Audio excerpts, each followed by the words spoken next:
कर्पूरगौरं करुणावतारं संसारसारं भुजगेन्द्रहारं सदा वसन्तं हृदयारविन्दे भवं भवानी सहितं नमामि।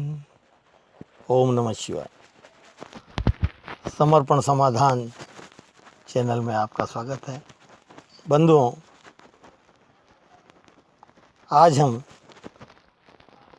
श्रावण मास में शिव की कृपा हमें किस तरह प्राप्त हो, हमारे जीवन में चहुमुखी हरियाली हो, चहुमुखी हमारा विकास हो, सुख समृद्धि हमेशा हमारे द्वार पर बनी रहे। श्रावण मास कहा गया है कि इस मास में कैलाश पर्वत से भगवान शिव पार्वती हमारी इस धरती पर विचरण करने को निकलते हैं और सभी प्राणियों को यथा योग्य आशीर्वाद प्रदान करते हैं।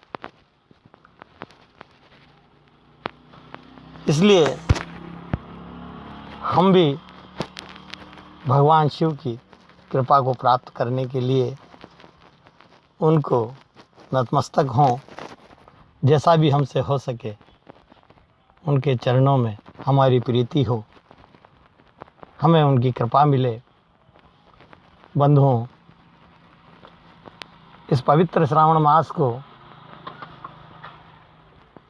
मनुष्य को चाहे किसी शिवालय में नतमस्तक ही हो, लेकिन अवश्य करना चाहिए।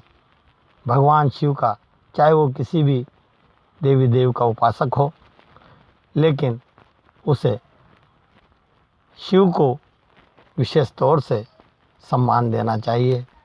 शिव आदि देव हैं, देवादिदेव महादेव हैं, और जितने जल्दी शिव प्रसन्न होते हैं शायद ही कोई देव प्रसन्न हुआ होगा।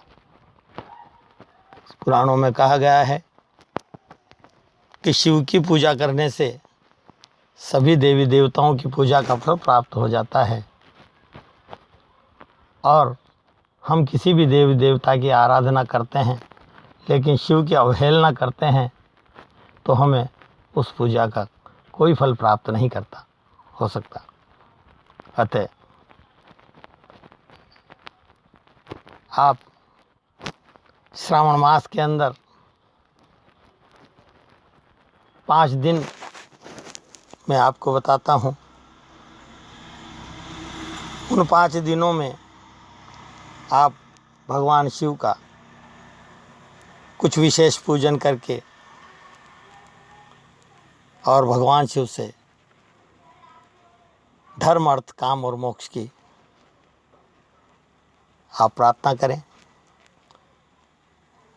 आपको सभी कुछ प्राप्त होगा। इसके लिए आप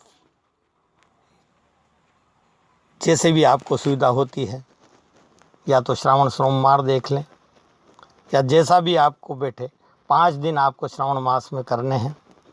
विशेष तौर से अष्टमी, एकादशी, त्रयोदशी, चतुर्दशी और अमावस्या, ये 5 दिन शिव पूजा के लिए बहुत ही महत्वपूर्ण माने गए हैं। इन्हीं में यदि सोमवार भी पड़ जाता है तो अति उत्तम हो जाएगा। इनमें आपको करना यह है कि पहले दिन आप भगवान शिव का जिस तरह भी आप पूजन करते हैं विधिवत पूजन करें। उसके साथ आप 5 बिल्वपत्र रखें। बिल्वपत्र के चिकने भाग की तरफ आप जो घिसा हुआ चंदन है, घिसे हुए चंदन से आप ऊपर के पत्ते पर ओम,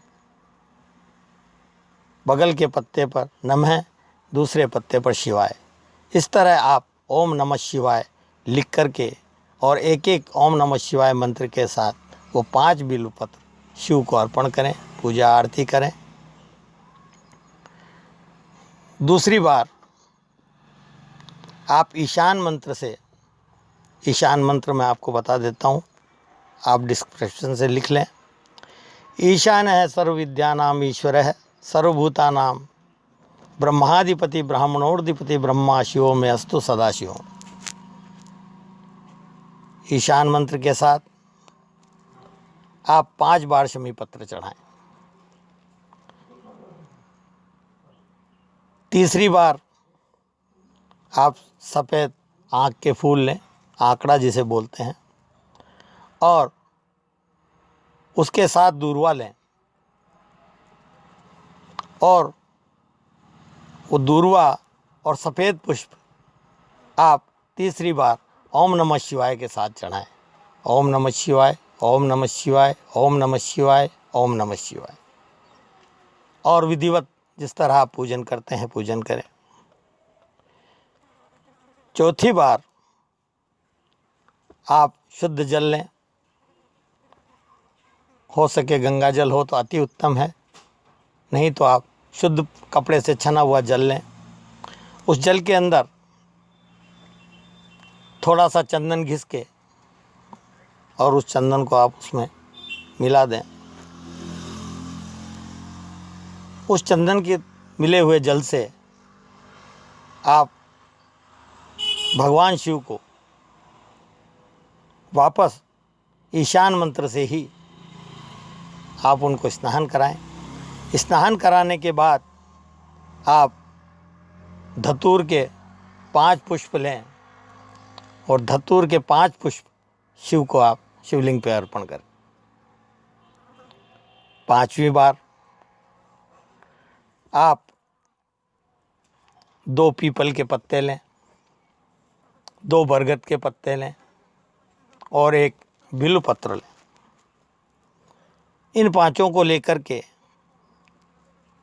उनके ऊपर आप थोड़ी दूर्वा रखें, थोड़े सफ़ेद पुष्प रखें, कुछ शमी पत्र रखें, कुछ लाल पुष्प रखें और थोड़ी सी कुशा रखें। कुशा डाब जिसे बोलते हैं वो रखें। वो रख के और आप उनको त्र्यंबकम मंत्र से ओम त्र्यंबकम यजामहे सुगंधिम पुष्टिवर्धनम उर्मा रुक्मीव बंधनान मृत्योर्मुक्षीयमामृतात्। इस मंत्र से आप शिवलिंग के सामने उनको अर्पण करें। उस दिन यदि कहीं से आपको उपलब्ध हो सकता है तो शिवलिंग के ऊपर नागकेशर या अपराजिता का पुष्प चढ़ाएं। पहले पता कर लें। यदि सुलभ नहीं हो सकता तो आप गुलाब के 5 पुष्प शिवलिंग के ऊपर उस दिन चढ़ाएं। विधिवत भगवान शिव का पूजन करें। 5वें दिन यदि आपसे संभव हो सकता है तो आप शिव का पहले अभिषेक कराएं और केले के पत्ते के ऊपर उस दिन आपको विशेष तौर से 5 लड्डू का भोग भगवान शिव को अर्पण करना है। ये सारी तैयारी आप वीडियो को अच्छी तरह से समझ करके पहले से तैयारी करके आप इस कार्य को करें। इसे आप किसी भी शिवालय पर जहां आपको सुविधा हो सकती है वहां कर लें, नहीं तो आप अपने घर पे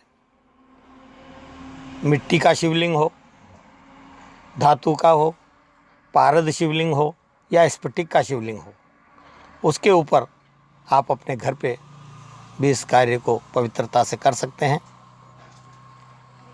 उस दिन केवल आपको इतना करना है कि जब आप पूजा कर लेते हैं उसके बाद कहीं भी किसी शिवालय पर आपको नतमस्तक होने जाना पड़ेगा। आप वहां जाएं और भगवान शिव से उनकी कृपा का प्रार्थना करें। भगवान आशुतोष आपकी सभी मनोकामनाओं को पूरी करेंगे। शिव को श्रद्धा से केवल एक जल का लोटा भी चढ़ा दिया जाता है तो भी भगवान प्रसन्न हो जाते हैं। यदि इस तरह आप पूरी श्रद्धा और विश्वास के साथ इसको करेंगे तो मुझे आशा है कि आपको सफलता आपके कदमों को चूमेगी, भगवान शिव की विशेष कृपा आपको प्राप्त होगी। ओम नमः शिवाय, ओम नमः शिवाय, ओम नमः शिवाय, ओम नमः शिवाय, ओम नमः शिवाय।